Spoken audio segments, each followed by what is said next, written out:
ఇలా డీప్ ఫ్రైకి సరిపోయేంత నూనె పోసుకోవాలి. ఇలా పీట పైన ఒక క్లాత్ ఏదైనా తడిపి గట్టిగా పిండేసి వేసుకోవాలి. దానిపైన మనం ఈ జంతికల్ని చిన్నగా కావాలన్నా కూడా ఒత్తుకోవచ్చు. నూనెలో ఒక్కొక్కసారి నూనెలో చిన్నగా ఒత్తటం కుదరదు కాబట్టి చిన్నగా కావాలన్నా కూడా ఈ విధంగా ఒత్తుకోవచ్చు.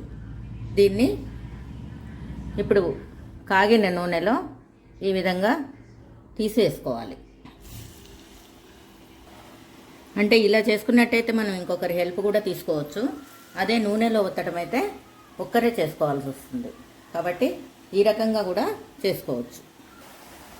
ఇలా నూనెలో పైకి తేలిన తర్వాత రెండో వైపుకి తిప్పుకోవాలి. ఇవి తెల్లగానే ఉంటాయండి. అంటే మనం దీంట్లో పచ్చిమిర్చి కారం వాడాం కనుక తెల్లగా ఉంటుంది. అదే శనగపిండి పొడి కారం వేసామంటే జంతికలు ఎర్రగా వస్తాయి. ఇవి తెల్లగానే ఉంటాయి. ఇలా రెండో వైపుకి తిప్పిన తర్వాత ఈ నురగ కొంచెం తగ్గింది అంటే జంతిక వేగినట్టుగా అర్థమవుతుంది. ఇదిగోండి ఇలా ఉన్నప్పుడు వేగినట్టుగా ఉంది. ఇప్పుడు మనం దీన్ని జల్లిగంటలు తీసుకొని పక్కకు పెట్టుకొని ఇంకొకసారి వేసుకుందాం. ఇలా చిన్న చిన్నవిగా ఒత్తుకునేటప్పుడు జంతికల గిద్దె ఒకే రంధ్రం ఉన్నదైతే ఇంకా చాలా బాగా వస్తాయి. ఒకే రంధ్రం ఉన్నది పెట్టుకున్నట్టయితే బిళ్ళ మంచిగా వస్తాయి. ఇప్పుడు ఇది 3 రంధ్రాలు ఉంది.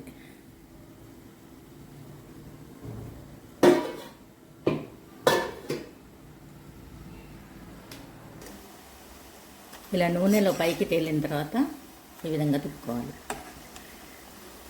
చూసారు కదండి, ఇంకా ఎన్ని జంతికలైనా ఇలాగే చేసుకోవచ్చు. చూసారు కదండి, సమ్మర్లో తప్పనిసరిగా చేసుకోండి.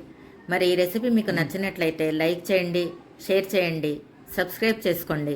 బెల్ ఐకాన్ క్లిక్ చేసినట్లయితే నా నెక్స్ట్ నోటిఫికేషన్ మీకు వెంటనే వస్తుంది. మరి చేస్తారు కదా. Thank you for watching.